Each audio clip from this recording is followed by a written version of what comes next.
신명기 19장. 내 하나님 여호와께서 이 여러 민족을 멸절하시고 내 하나님 여호와께서 그 땅을 내게 주심으로 내가 그것을 받고 그들의 성읍과 가옥에 거주할 때에 내 하나님 여호와께서 내게 기업으로 주신 땅 가운데에서 새 성읍을 너를 위하여 구별하고 내 하나님 여호와께서 내게 기업으로 주시는 땅 전체를 세 구역으로 나누어 길을 닫고 모든 살인자를 그 성읍으로 도피하게 하라. 살인자가 그리로 도피하여 살만한 경우는 이러하니 곧 누구든지 본래 원한이 없이 부지 중에 그의 이웃을 죽인 일, 가령 사람이 그 이웃과 함께 벌목하러 삼림에 들어가서 손에 도끼를 들고 벌목하려고 찍을 때에 도끼가 자루에서 빠져 그의 이웃을 맞춰 그를 죽게 함과 같은 것이라. 이런 사람은 그 성읍 중 하나로 도피하여 생명을 보존할 것이니라. 그 사람이 그에게 본래 원한이 없으니 죽이기에 합당하지 아니하나 두렵건대 그 피를 보복하는 자의 마음이 복수심에 불타서 살인자를 뒤쫓는데 그 가는 길이 멀면 그를 따라 잡아 죽일까 하노라. 그러므로 내가 네게 명령하기를 새 성읍을 너를 위하여 구별하라 하노라. 네 하나님 여호와께서 네 조상들에게 맹세하신 대로 네 지경을 넓혀 네 조상들에게 주리라고 말씀하신 땅을 다 내게 주실 때 또 너희가 오늘 내가 너희에게 명하는 이 모든 명령을 지켜 행하여 네 하나님 여호와를 사랑하고 항상 그의 길로 행할 때에는 이 셋 외에 새 성읍을 더하여 네 하나님 여호와께서 내게 기업으로 주시는 땅에서 무죄한 피를 흘리지 말라. 이같이 하면 그의 피가 내게로 돌아가지 아니하리라. 그러나 만일 어떤 사람이 그의 이웃을 미워하여 엎드려 그를 기다리다가 일어나 상처를 입혀 죽게 하고 이 한 성읍으로 도피하면 그 본 성읍 장로들이 사람을 보내어 그를 거기서 잡아다가 보복자의 손에 넘겨 죽이게 할 것이라. 내 눈이 그를 긍휼히 여기지 말고 무죄한 피를 흘린 죄를 이스라엘에서 제하라. 그리하면 내게 복이 있으리라. 내 하나님 여호와께서 내게 주어 차지하게 하시는 땅, 곧 내 소유가 된 기업의 땅에서 조상이 정한 내 이웃의 경계표를 옮기지 말지니라. 사람의 모든 악에 관하여 또한 모든 죄에 관하여는 한 증인으로만 정할 것이 아니요 두 증인의 입으로나 또는 세 증인의 입으로 그 사건을 확정할 것이며 만일 위증하는 자가 있어 어떤 사람이 악을 행하였다고 말하면 그 논쟁하는 쌍방이 같이 하나님 앞에 나아가 그 당시에 제사장과 재판장 앞에 설 것이요 재판장은 자세히 조사하여 그 증인이 거짓 증거하여 그 형제를 거짓으로 모함한 것이 판명되면 그가 그의 형제에게 행하려고 꾀한 그대로 그에게 행하여 너희 중에서 악을 제하라. 그리하면 그 남은 자들이 듣고 두려워하여 다시는 그런 악을 너희 중에서 행하지 아니하리라. 내 눈이 긍휼히 여기지 말라. 생명에는 생명으로, 눈에는 눈으로, 이에는 이로, 손에는 손으로, 발에는 발로이니라.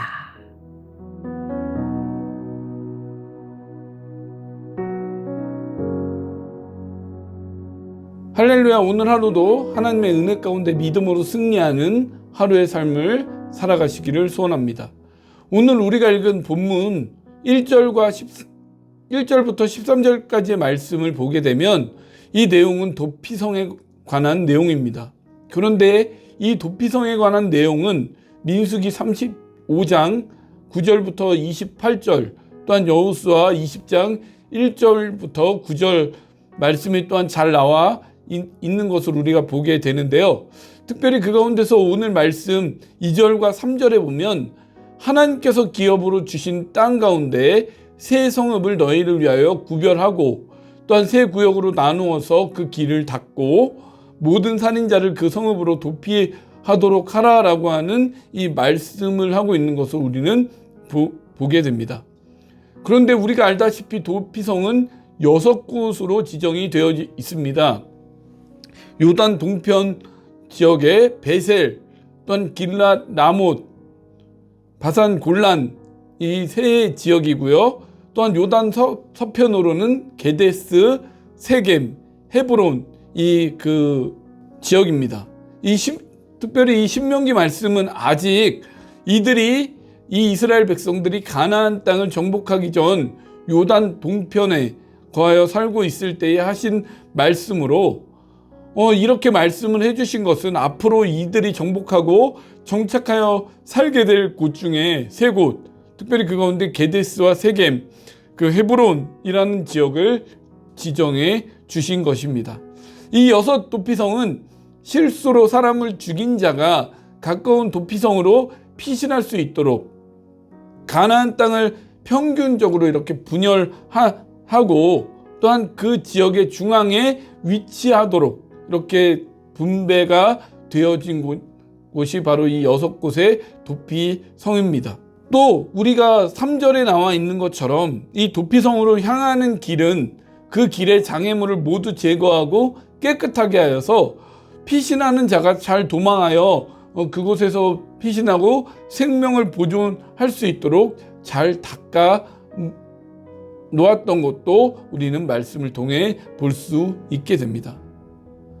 이처럼 하나님께서 이런 도피성을 정해 놓으신 그런 이유도 있을 것이고요. 또한 그것이 우리에게 주는 의미와 교훈도 있을 것입니다. 우리는 특별히 오늘 말씀의 본문을 통해서 이 하나님께서 도피성을 정해 주신 이유와 목적, 또한 그것의 의미와 교훈을 한번 살펴보는 시간을 갖고자 합니다.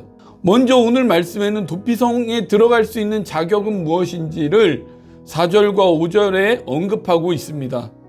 이 도피성은 부지 중에 실수로 사람을 죽인 자가 피하여 도망함으로 생명을 보존할 수 있는 장소였습니다. 이렇게 하신 이유는 이스라엘 민족이 하나님으로부터 정하게 된 법과 제도를 우리가 살펴봄으로써 알 수 있게 되는데요. 특별히 이스라엘에는 고엘이라는 제도가 있습니다.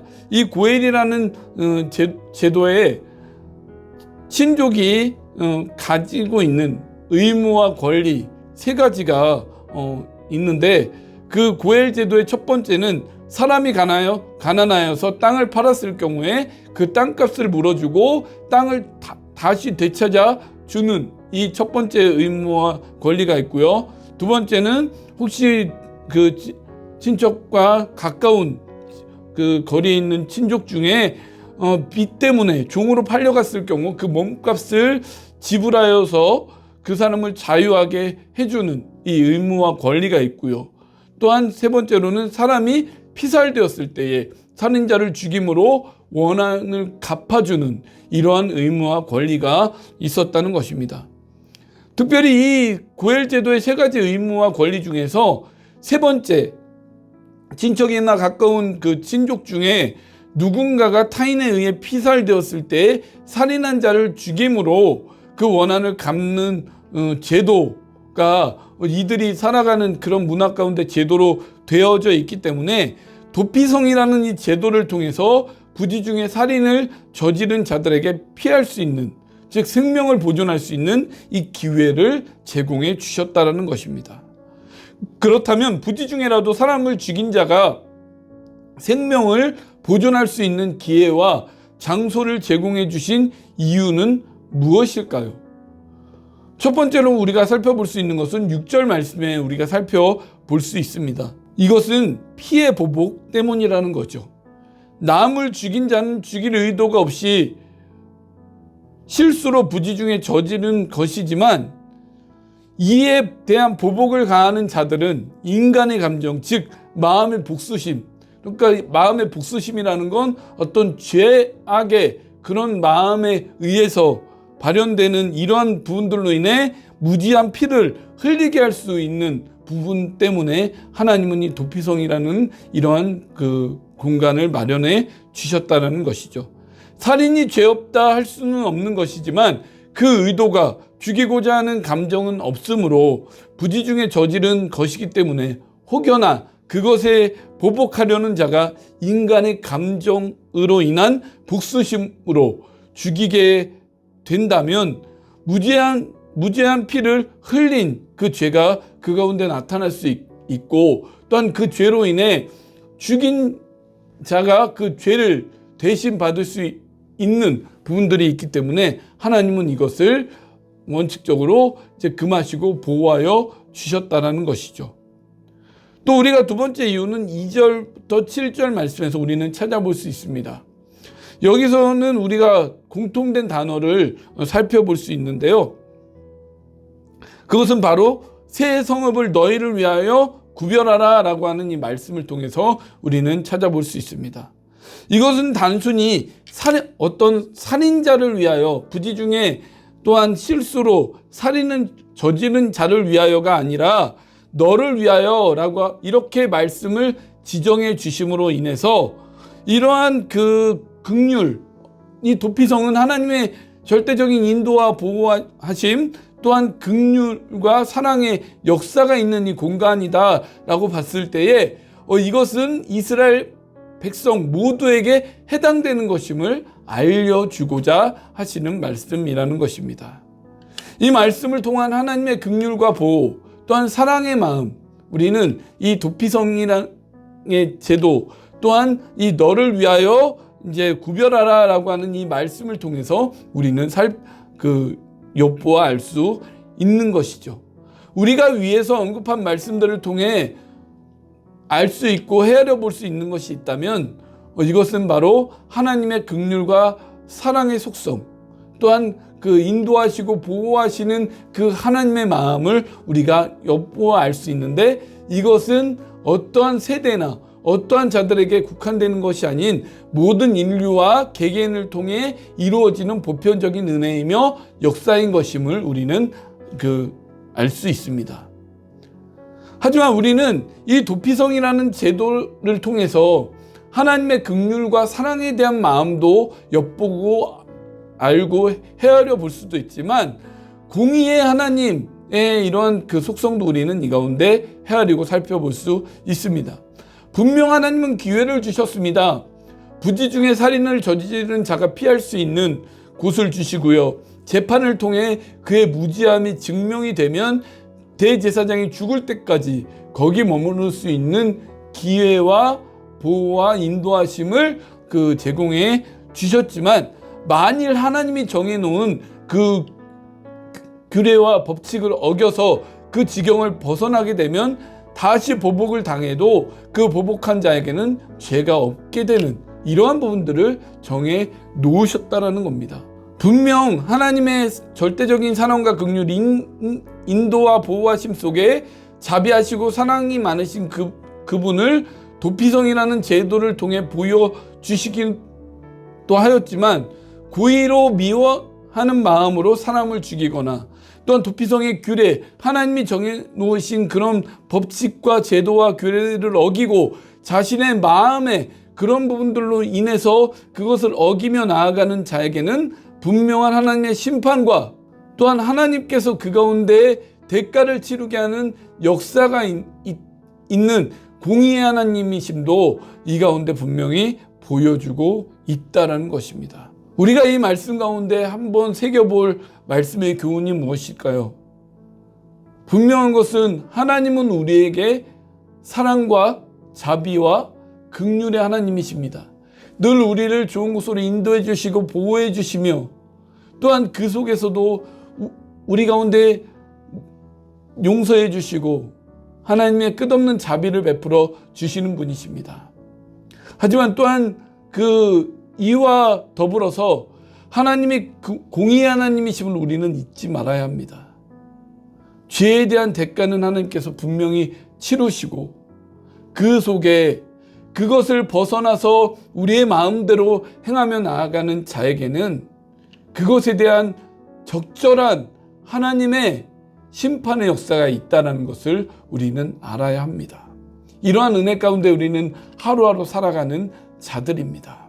그 속에서 우리가 날마다 공의의 하나님으로 인한 심판과 저주와 또한 그 멸망으로 나아가는 우리의 인생이 아니라 하나님의 절대적인 사랑과 자비하심과 긍휼하심의 은혜 가운데 풍성히 이러한 은혜를 누리며 살아가는 우리의 인생, 우리의 삶, 한순간 한순간 이러한 우리의 모습들이 되시기를 주님의 이름으로 간절히 축원을 드립니다. 기도하시겠습니다. 우리 하나님은 사랑과 긍휼의 하나님이시며 또한 자비하시며 인도하시고 우리 인생을 날마다 보호하시는 하나님이심을 기억합니다. 또한 더불어 하나님은 이러한 사랑과 긍휼의 하나님이심과 함께 공의의 하나님이심도 우리가 기억해 봅니다. 하나님 앞에 날마다 두렵고 떨림으로 하나님의 구원의 영광을 이루며 나가는 우리의 모습들이 되게 하여 주시고 정말 하나님의 은혜의 풍성함을 깨달아 그 삶 속에서 하나님의 무한한 긍휼과 사랑, 자비와 인도, 보호하심 가운데 살아가는 우리의 인생이 될 수 있도록 인도하여 주시옵소서.